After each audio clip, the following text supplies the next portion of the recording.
నమస్తే, welcome to స్వతంత్ర news. నేను సోనియారావు. బులెటిన్ల ముందుగా హెడ్లైన్ చూద్దాం. యూపీకి సీఎం రేవంత్ రెడ్డి రాహుల్ నామినేషన్ కార్యక్రమానికి హాజరు.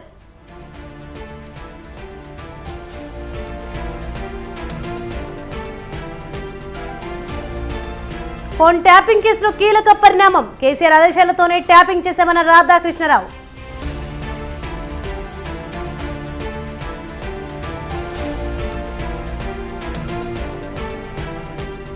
మోదీ తరహాలోనే రేవంత్ రెడ్డి కూడా హామీలు అమలు చేయలేదు, ఇద్దరేనన్న కేటీఆర్.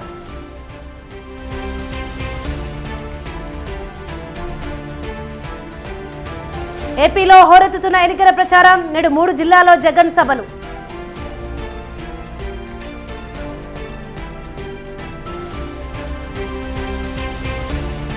తెలుగు రాష్ట్రాల్లో నిప్పుల కుంపటి. తెలంగాణలో 18 జిల్లాలకు రెడ్ అలర్ట్.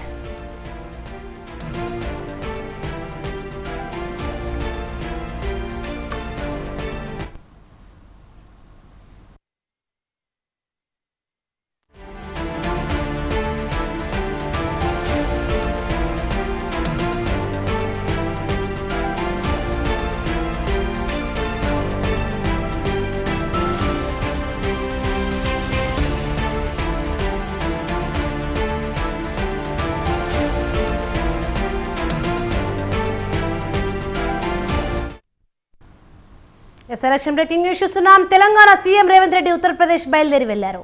రాయ్బరేలీ వెళ్తున్న కాంగ్రెస్ చీఫ్ మల్లికార్జున ఖర్గే హైదరాబాద్ బేగంపేటలో ఆగారు.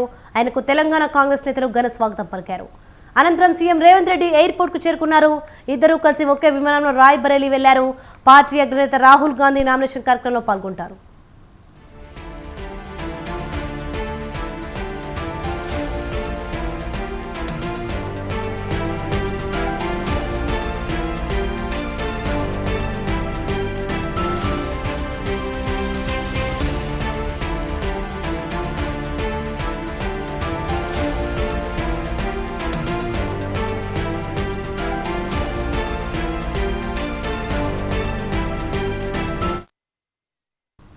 కాంగ్రెస్ అధినేత రాహుల్ గాంధీ రాయ్బరేలీ నుంచి నామినేషన్ వేయనున్నారు. ఈ కార్యక్రమానికి రేవంత్ రెడ్డి హాజరు కాబోతున్నారు. కాసేపట్లో బేగంపేట్ ఎయిర్పోర్ట్ నుంచి ప్రత్యేక విమానంలో యూపీకి బయలుదేరతారు. రాహుల్ గాంధీ నామినేషన్ కార్యక్రమంలో పాల్గొన్న అనంతరం మధ్యాహ్నం తిరిగి హైదరాబాద్ చేరుకుంటారు రేవంత్.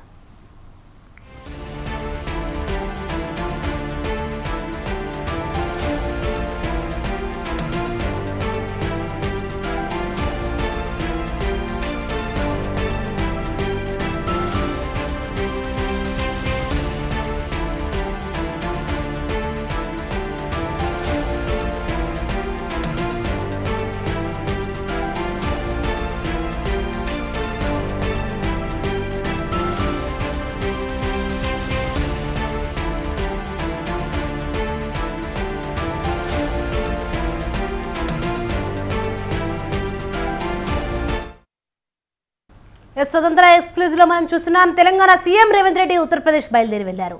రాయ్బరేలీ వెళ్తున్న కాంగ్రెస్ చీఫ్ మల్లికార్జున ఖర్గే హైదరాబాద్ బేగంపేటలో ఆగారు. ఆయనకు తెలంగాణ కాంగ్రెస్ నేతలు ఘన స్వాగతం పలికారు. అనంతరం సీఎం రేవంత్ రెడ్డి ఎయిర్పోర్ట్ కు చేరుకున్నారు. ఇద్దరూ కలిసి ఒకే విమానంలో రాయ్బరేలీ వెళ్లారు. పార్టీ అగ్రనేత రాహుల్ గాంధీ నామినేషన్ కార్యక్రమంలో పాల్గొంటారు.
ఈ సెలక్షన్ బ్రేకింగ్ న్యూస్ చూస్తున్నాం. తెలంగాణకు ప్రత్యేకంగా రూపొందించిన మేనిఫెస్టోను కాంగ్రెస్ పార్టీ విడుదల చేయనుంది. గాంధీ భవన్లో మేనిఫెస్టోను ఆవిష్కరించనున్నారు. రాహుల్ నామినేషన్ కి కార్యక్రమంలో పాల్గొనేందుకు సీఎం రేవంత్ యూపీకి వెళ్లిన తెలంగాణ మేనిఫెస్టోను రాష్ట్ర పార్టీ ఇన్ఛార్జ్ దీపాదాస్ మున్షి విడుదల చేస్తారు. కేంద్రంలో కాంగ్రెస్ పార్టీ అధికారంలోకి వస్తే తెలంగాణకు ఏమేం చేస్తామనేవి ఈ మేనిఫెస్టోలో వెల్లడిస్తారు.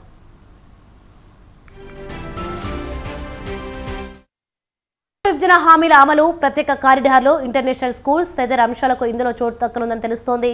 జాతీయ కాంగ్రెస్ ఇప్పటికే న్యాయ పత్ర పేరుతో మేనిఫెస్టోను విడుదల చేసింది. అయితే ఇవాళ తెలంగాణ కాంగ్రెస్ రాష్ట్రానికి ఏం చేస్తామనే వివరాలతో మేనిఫెస్టోను విడుదల చేయనుంది.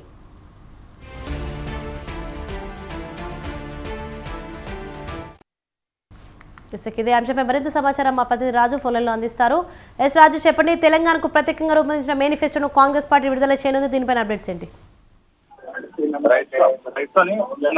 తెలంగాణలో కాంగ్రెస్ పార్టీ అధిక స్థానాలు ప్రయత్నం చేశారు కూడా కాంగ్రెస్ పార్టీ తీవ్రంగా కసరత్తు చేస్తుంది. అందులో భాగంగానే ఏఐసీసీ విడుదల చేసినటువంటి పాంచనాయ పబ్లిక్ గ్యారంటీ మేనిఫెస్టో ఏదైతే ఉందో దాన్ని తెలంగాణ సెంటిమెంట్ గా ఉన్న తెలంగాణలో అధికారాన్ని కూడా బహిరంగ సభ వేదికగా కూడా ఆ పాంచనాయ పబ్లిక్ గ్యారంటీలను తెలుగులోకి అనువాదించి విడుదల చేశారు. ఈ కార్యక్రమానికి జనజాతర సభకు కూడా రాహుల్ గాంధీ హాజరయ్యారు, దాన్ని విడుదల చేశారు. ఆ అనంతరం కూడా జనంలోకి తీసుకువెళ్లారు ఆ పాంచనాయ పబ్లిక్ గ్యారంటీ. అందులో అన్ని వర్గాలకు కూడా మహిళలకు, కార్మికులకు, యువతకు పెద్దపీట వేస్తూ కూడా రైతులకు పెద్దపీట వేస్తూ కూడా ఈ యొక్క మేనిఫెస్టో ఉన్నట్టు కూడా ప్రతి గడప గడపకు తీసుకువెళ్లేటటువంటి ప్రయత్నం చేశారు. ప్రచారంలో కూడా కీలకంగా ఈ యొక్క మేనిఫెస్టోని తీసుకున్నారు. అయితే ఈ నేపథ్యంలోనే మరోవైపు కాంగ్రెస్ పార్టీ కేంద్రంలో అధికారంలోకి వస్తే తెలంగాణకు ఏం చేయనుంది, ఎటువంటి కష్టం అలాగే భవిష్యత్తు తెలంగాణ అభివృద్ధి కోసం కాంగ్రెస్ పార్టీ ఏ విధంగా తోడ్పాటు అందించనుంది అనేటటువంటి అంశాలను కూడా ఈ యొక్క మేనిఫెస్టోలో ఇవాళ విడుదల చేయనున్నారు. ఇవాళ గాంధీ భవన్ వేదికగా ఉదయం 11 గంటలకు బట్టి విక్రమార్క, అలాగే టీపీసీసీ వ్యవహారాల ఇన్ఛార్జ్ దీపాదాస్ నుంచి, అలాగే మేనిఫెస్టో కమిటీ చైర్మన్ గా ఉన్నటువంటి విద్యుల శ్రీధర్ బాబు, ఇతర కమిటీ సభ్యులు ఇందులో పాల్గొనున్నారు. దీంతో పాటుగానే ఇందులో ప్రధానంగా తెలంగాణకు రావాల్సినటువంటి విభజన హామీలు, బయారం ఉక్కు ఫ్యాక్టరీ కావచ్చు, కాజీపేట పోర్ట్ ఫ్యాక్టరీ, ఐటీఐఆర్లు, దాంతో పాటుగానే పోలవరం ముంపు ప్రాంతంలో ఏపీ పునర్వ్యవస్థీకరణ చట్టం ప్రకారం ఆ 5 గ్రామాలు, భద్రాచలంలో ఉన్నటువంటి 5 గ్రామాలను ఏపీలో విలీనం చేసిన సందర్భంగా 5 గ్రామాలను కూడా తిరిగి తెలంగాణలో కలపాలనేటటువంటి డిమాండ్ కూడా ఇందులో ప్రధానంగా మేనిఫెస్టోలో ఉండనుంది. దీంతో పాటుగానే హైదరాబాద్ లో ఐఐఎం లో, దాంతో పాటుగానే హైదరాబాద్ టు విజయవాడ హైవే పక్కన వేగవంతమైనటువంటి రైల్వే లైన్ ఏర్పాటు చేయడం, మైనింగ్ విశ్వవిద్యాలయాన్ని తెలంగాణలో నెలకొల్పడం, ఏపీలో అలాగే పాలమూరు రంగారెడ్డి ప్రాజెక్టు జాతీయ హోదా కల్పించడం, నీతి ఆయోగ్ ప్రాంతీయ కార్యాలయాన్ని తెలంగాణలో ఏర్పాటు చేయడం, కొత్తగా విమానాశ్రయాలు తీసుకురావడం, రామగుండంతో మనుగోడు రైల్వే లైన్ ను ఏర్పాటు చేయడం, కొత్తగా సైనిక్ స్కూల్స్, అలాగే నవోదయ పాఠశాలలు, కేంద్రీయ విద్యాలయాలు కూడా తెలంగాణలో పెంపొందించడంతో పాటు జాతీయ క్రీడా విశ్వవిద్యాలయం తెలంగాణలో ఏర్పాటు చేయడం, దీంతో పాటుగానే ఐఐఎస్, ఎస్టీఆర్, వీటితో పాటుగానే నేషనల్ ఏవియేషన్ యూనివర్సిటీ, ఐసీఎంఆర్ కింద అత్యాధునికమైనటువంటి వైద్య మరియు ఆరోగ్య పరిశోధన సంస్థను ఏర్పాటు చేయడం, ఆర్టికల్ 73, 74 ప్రకారం కేంద్రం నుంచి గ్రామాలకు, గ్రామ పంచాయతీలకు నేరుగా వచ్చేటటువంటి నిధులు ఏవైతే ఉన్నాయో వాటిని ఒక చట్టబద్ధత తీసుకొచ్చి గ్రామ సర్పంచుల ఖాతాల్లోకి వేయడం కావచ్చు. ఇటువంటి వాటితో పాటుగానే ఐటీ కారిడార్, హైదరాబాద్ టు బెంగళూరుకు ఐటీ ఇండస్ట్రియల్ కారిడార్, దాంతో పాటుగానే Hyderabad to Nagpur industrial corridor, Hyderabad to Warangal industrial కారిడార్లు ఏర్పాటు చేయడం, సింగరేణి ఇండస్ట్రియల్ కారిడార్ ను ఏర్పాటు చేయడంతో పాటుగానే అంతర్జాతీయ ప్రమాణాలతో సాంస్కృతిక వినోద కేంద్రం మేడారంకు తెలంగాణలో అత్యంత ప్రాచుర్యం పొందినటువంటి గిరిజన జాతరగా పేరొందినటువంటి సమ్మక్క సారక్కల మేడారం జాతర కూడా జాతీయ హోదా కల్పించడం, తెలంగాణలో ఒక డ్రై పోర్ట్ ను ఏర్పాటు చేయడం, ముఖ్యంగా మరో ముఖ్యమైన అంశం ఏంటంటే హైదరాబాద్ లో సుప్రీంకోర్టు ఒక బెంచ్ ను ఏర్పాటు చేయాలనేటటువంటి డిమాండ్లను, అలాగే ఆ అంశాలను కూడా పూర్తి స్థాయిలో ఇందులో పొందుపరిచారు. వీటితో పాటుగానే అదనంగా అటు విభజన హామీలు, తెలంగాణకు హక్కుగా రావాల్సినటువంటి విభజన హామీలను కూడా ఇందులో పొందుపరిచారు. 10 ఏళ్ల పాటు బీజేపీ విస్మరించింది. కాంగ్రెస్ పార్టీ అధికారంలోకి రాగానే తెలంగాణకు హక్కుగా రావాల్సినటువంటి అంశాలను కూడా ఇందులో పొందుపరిచారు. ఎట్టి పరిస్థితుల్లో దాదాపు 14 పైగా స్థానాలు కైవసం చేస్తుంటే తెలంగాణనే హీరో పోషించే అవకాశం అయితే కనిపిస్తా ఉంది అనేటటువంటి ప్రచారం చేస్తా ఉన్నారు. కేంద్రంలో అధికారంలోకి కాంగ్రెస్ రావాలంటే తెలంగాణ నుంచి 14 స్థానాలు గెలుచుకోవాల్సినటువంటి అవసరం ఉందంటూ కూడా ఇవాళ మేనిఫెస్టో ఉదయం 11 గంటలకు గాంధీ భవన్ లో ఇప్పటి నుంచి విడుదల చేయనున్నారు. Right, thanks for the information రాజు.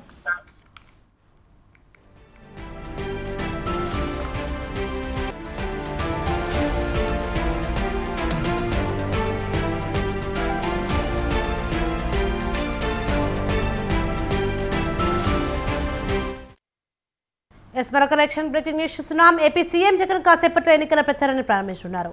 నిన్న ఒక్కరోజు బ్రేక్ తీసుకున్న జగన్ ఇవాళ మళ్ళీ రాష్ట్రాన్ని చుట్టేనున్నారు. మండుటెండలను లెక్క చేయకుండా ముఖ్యమంత్రి ఎలక్షన్ క్యాంపెయిన్ నిర్వహిస్తున్నారు. వైసీపీ అభ్యర్థులకు గెలిపే లక్ష్యంగా ప్రచారాన్ని తన భుజాలపై వేసుకుని పర్యటిస్తున్నారు. జగన్కు కూడా జనం నీరాజనాలు పలుకుతున్నారు. ఇవాళ ఉదయం 10 గంటల నుంచి జగన్ ప్రచారం ప్రారంభం కానుంది. నేడు 3 పార్లమెంట్ నియోజకవర్గాల్లో సీఎం జగన్ ప్రచారం నిర్వహిస్తారు. నరసాపురం, నరసరావుపేట, ఒంగోలులో సభలకు హాజరవుతారు. వైసీపీకి ఎందుకు ఓట్లు వేయాలో ప్రజలకు వివరించనున్నారు. ఉదయం 10 గంటలకు నరసాపురంలో జరగనున్న సభలో ప్రసంగిస్తారు. అనంతరం మధ్యాహ్నం 12:30కి నరసరావుపేటలోని పేదకూరపాడులో సభకు హాజరవుతారు. మధ్యాహ్నం 3 గంటలకు కనిగిరిలోని పామర్రు ప్రచార సభలో ప్రసంగిస్తారు జగన్.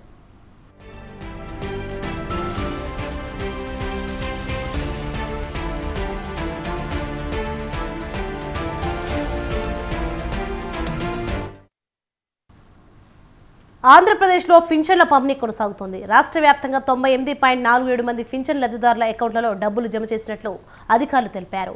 48,92,503 మందిలో 48,17,718 మంది డబ్బులు ఖాతాల్లో జమ చేశారు. బ్యాంక్ అకౌంట్లో పనిచేయని కారణంగా కొందరికి పింఛన్ డబ్బులు జమ కాలేదు. వారందరికీ గ్రామ, వార్డు సచివాలయ ఉద్యోగుల ద్వారా ఇంటింటికి పంపిణీ చేయాలని నిర్ణయించారు.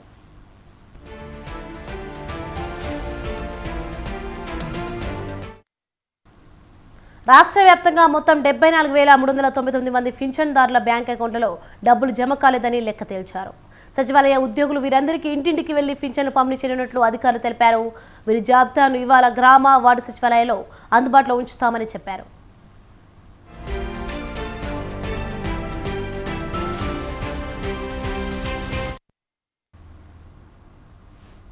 మొత్తంగా చూస్తే 65.49 లక్షల మందికి గాను 63.31 లక్షల మంది లబ్ధిదారులకు అకౌంట్లలో డబ్బులు జమ చేసినట్లు పంచాయతీరాజ్ గ్రామీణాభివృద్ధి శాఖ ముఖ్య కార్యదర్శి శశిభూషణ్ కుమార్ తెలిపారు. 15,13,752 మందికి ఇంటింటికి వెళ్లి పింఛన్ అందజేశారు అధికారులు. ప్రధానంగా దివ్యాంగులు, దీర్ఘకాలిక వ్యాధిగ్రస్తులకు పింఛన్ ఇంటికి తీసుకువెళ్లి ఇచ్చారు.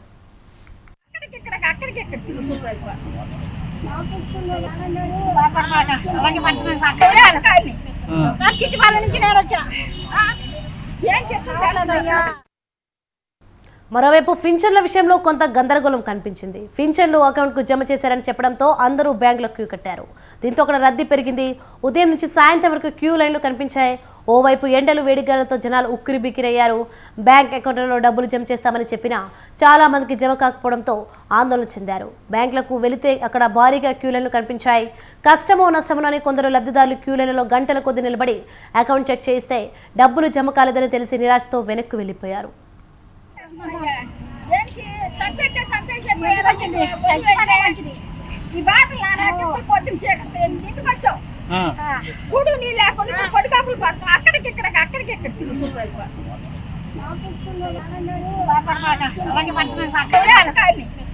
చిట్టి వాళ్ళ నుంచి నేను వచ్చా ఏం చెప్పాలయ్యా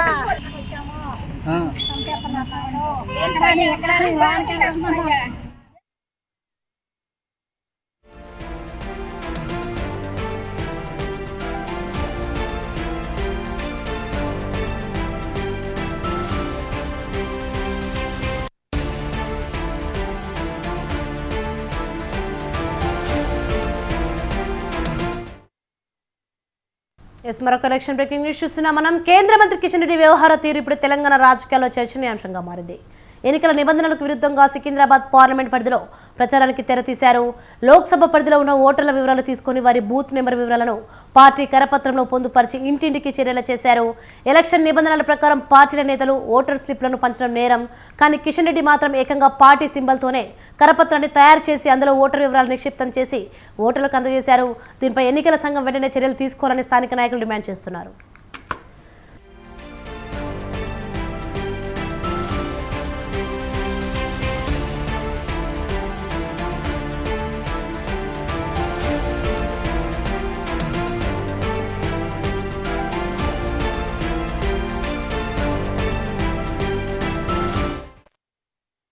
బ్రేకింగ్ న్యూస్ చూస్తున్నా స్వతంత్ర ఎక్స్క్లూజివ్ లో మనం చూడొచ్చు. కేంద్ర మంత్రి కిషన్ రెడ్డి వ్యవహార తీరు ఇప్పుడు తెలంగాణ రాజకీయాల్లో చర్చనీయాంశంగా మారింది.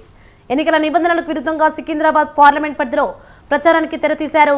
లోక్సభ పరిధిలో ఉన్న ఓటర్ల వివరాలు తీసుకుని వారి బూత్ నెంబర్ వివరాలను పార్టీ కరపత్రంలో పొందుపరిచి ఇంటింటికి చేరేలా చేశారు. ఎలక్షన్ నిబంధనల ప్రకారం పార్టీల నేతలు ఓటర్ స్లిప్లను పంచడం నేరం.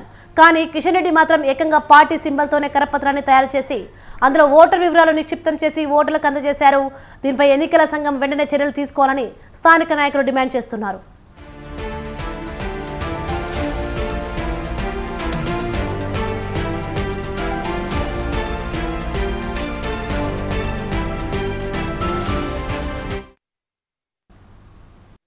హైదరాబాద్ శంషాబాద్లో చిరుత ఆపరేషన్ ఎట్టకేలకు విజయవంతమైంది.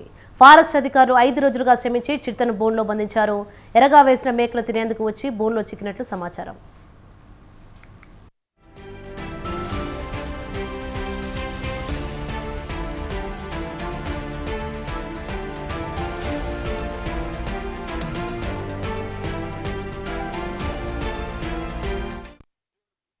చిరుత కలకలంతో శంషాబాద్ పరిసర ప్రాంత ప్రజలు గత 5 రోజులుగా భయం గుప్పిట్లో జీవించారు.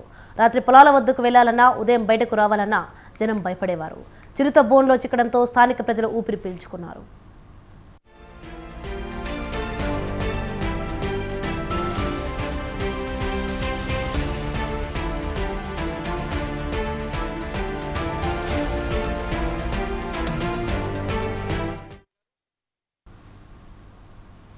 తెలంగాణలో బాలుడు నిప్పుల వర్షం కురిపిస్తున్నాడు. బగబగమండే ఎండలతో ప్రజలు అల్లాడిపోతున్నారు. తీవ్రమైన ఎండ వేడి ఉక్కపోతతో ఉక్కిరి బిక్కిరవుతున్నారు. రాష్ట్రంలోని అన్ని జిల్లాల్లో 44 డిగ్రీల కంటే ఎక్కువే పగటి ఉష్ణోగ్రతలు నమోదవుతున్నాయి. కొన్ని జిల్లాల్లో మాత్రం 46 డిగ్రీలు దాటింది. రానున్న 4-5 రోజుల పాటు ఇదే పరిస్థితి కొనసాగుతుందని హైదరాబాద్లోని ప్రాంతీయ వాతావరణ కేంద్రం అధికారులు తెలిపారు.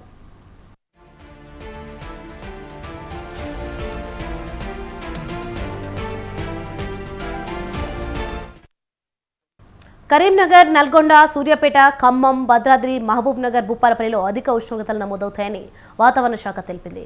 వచ్చే 2 రోజులు ఉమ్మడి ఆదిలాబాద్, కరీంనగర్, భద్రాద్రి, నిజామాబాద్, వరంగల్, మహబూబ్ నగర్లో హై టెంపరేచర్స్ రికార్డ్ అవుతాయని హెచ్చరించింది. దాంతో ఆయా జిల్లాలకు రెడ్ అలర్ట్ జారీ చేశారు. తెలంగాణలో 18 జిల్లాలకు రెడ్ అలర్ట్ జారీ చేశారు.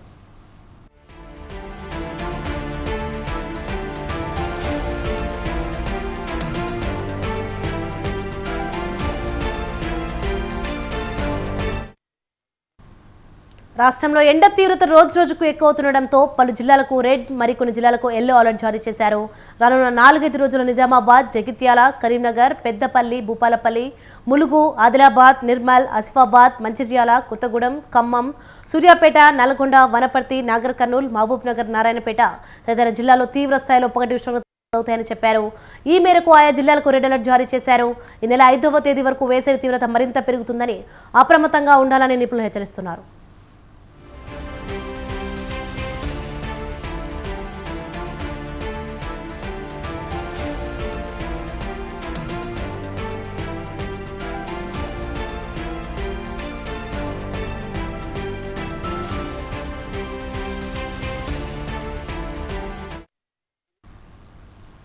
రాష్ట్రంలో గురువారం నల్లగొండ జిల్లా ఇబ్రహీంపట్నంలో 46.6 డిగ్రీలు అత్యధిక ఉష్ణోగ్రత నమోదైంది.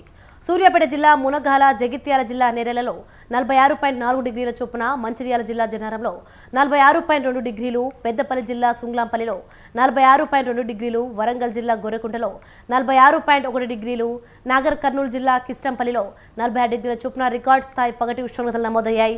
రాష్ట్రంలో 22 జిల్లాల్లో 45 డిగ్రీల కంటే ఎక్కువ ఉష్ణోగ్రతలు, మిగిలిన జిల్లాలో 43.8 నుంచి 45 డిగ్రీల మధ్యలో నమోదయ్యాయి. వడదెబ్బ కారణంగా గురువారం రాష్ట్ర వ్యాప్తంగా 4 ప్రాణాలు కోల్పోయారు. ఈ సీజన్లో సాధారణంతో పోలిస్తే 4 డిగ్రీలు ఎక్కువగా ఎండలు కాస్తున్నట్లు ప్రాంతీయ వాతావరణ కేంద్రం వెల్లడించింది.